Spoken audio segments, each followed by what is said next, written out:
This is Scott Spears, and an amazing event took place here in Marion, Ohio on Saturday night, December the 21st, as legendary wrestling superstar Ox Baker defeated several men, 13 I believe it was, in a battle royal to become the first Classic Championship Wrestling champion, and in the process became the oldest champion at age 79 in pro wrestling history. Joining us to help sort all that out is a man who has followed the wrestling scene probably longer than any other journalist, currently still with us. He is a legend in the world of wrestling.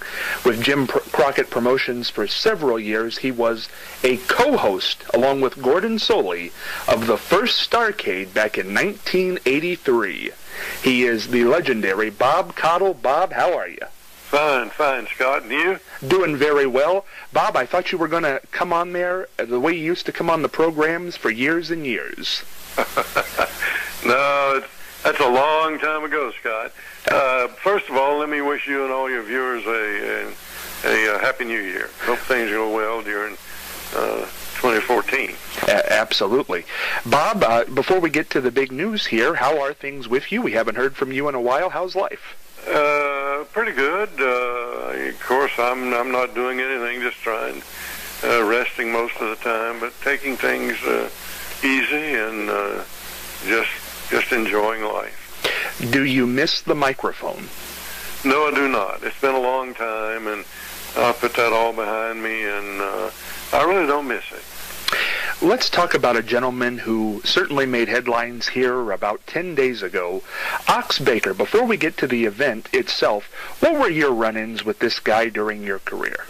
Well, a few, but not very much. Scott, Ox was in and out of our territory a lot. He didn't stay here for any long length of time, as I recall over the years, but he was in and out a lot.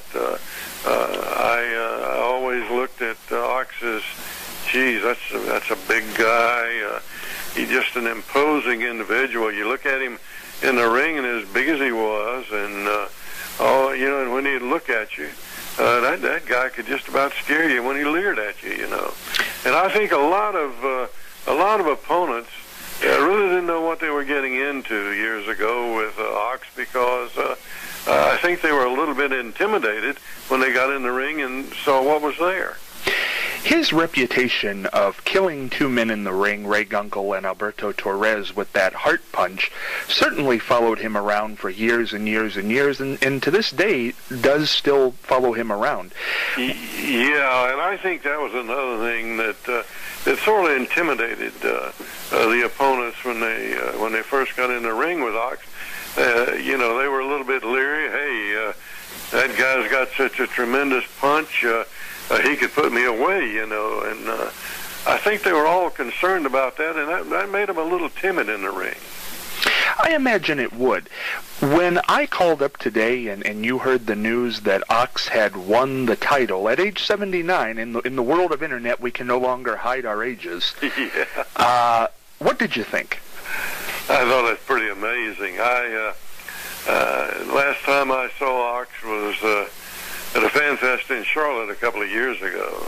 He was still a big guy, an imposing individual, and his muscle tone still looked good, but I never thought about Ox getting in the ring and wrestling again, much less. But then when you think about it, and since I heard the news about that, wrestlers, they really come into their prime a little later than most athletes do for some reason.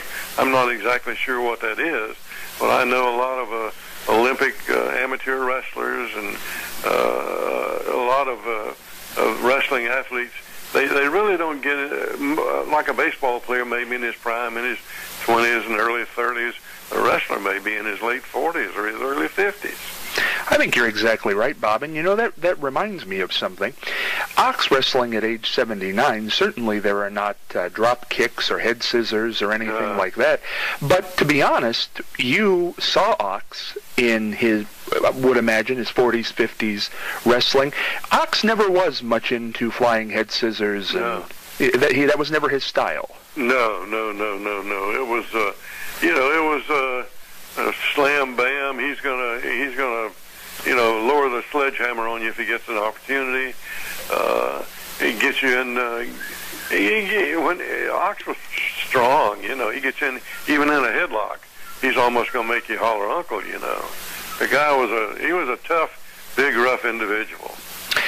As Ox now holds this title and holds the distinction, unless somebody says otherwise, currently not only is he the oldest crowned champion in wrestling history at age 79, but he now also is the oldest person, male, aside from Mae Young, to wrestle. At 79, what would you imagine it takes to get in that ring? Yeah, can't imagine. I couldn't even get through the ropes, I don't know. I can't, not having seen that, I can't imagine what that would be like, Unfortunately, certainly in the wrestling industry, so many people have died young for so many reasons. It's quite amazing, not only that he's 79, but that he's still wrestling. Yeah, that's true. Yeah, a lot of them,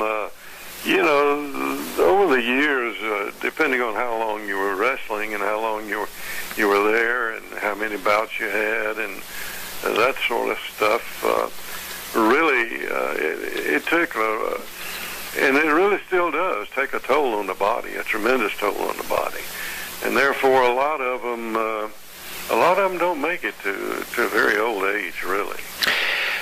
Bob, now that we've moved on past this battle royal, there has been talk coming up of another event. Ox either has to forfeit this title or defend this title, as the 30-day rule still stands in wrestling, that you must defend the title every 30 days.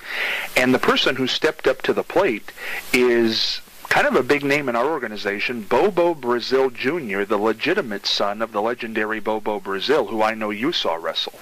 Yeah, but I don't think I've ever seen Junior. Bobo Sr., how good was he? Oh, he was great athlete. First class, a tremendous athlete. Could get around the ring really well. Had a lot of good quick movements on him. I just thought, he was one of the best at his period, really. Do you think, if you were advising, what would you advise Ox at this point? Do you think he should retire? Do you think he should go into this match with Bobo Jr., who's stepping up for the challenge, who is quite a bit younger than Ox? What's your feeling on that? Yeah, I have mixed feelings. I know Ox would like to, I know he'd like to do it. I know he'd like to win the match, and that's something that's, when you're an athlete like Ox is and has been and still is, it's an awfully hard thing to turn down, I'm sure, an opportunity like that. But at his age, he's got to be careful about his body. I mean, he can get a very serious injury at his age. The bones aren't as strong as they were when you were a young fella, So he's got to think long and hard about what to do. Absolutely, and as near as I can tell, what's been laid on the table as of today, Bobo Jr. has really put an exclamation mark on this. He has says if Ox will put the title on the line against him, that he will put his father's wrestling boots and jacket on the line, Bobo Sr.'s. Yeah, so he's not doing that lightly.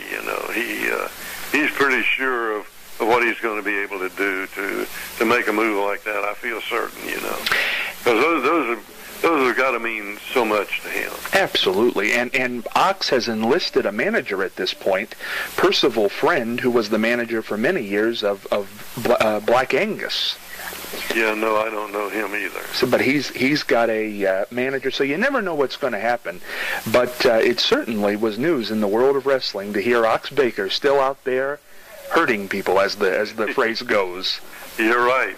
I wish him a lot of luck. Well, Bob, before I let you go, because it's always a pleasure to speak with you, could you sign us off the way you can do it? Well, I'll try that.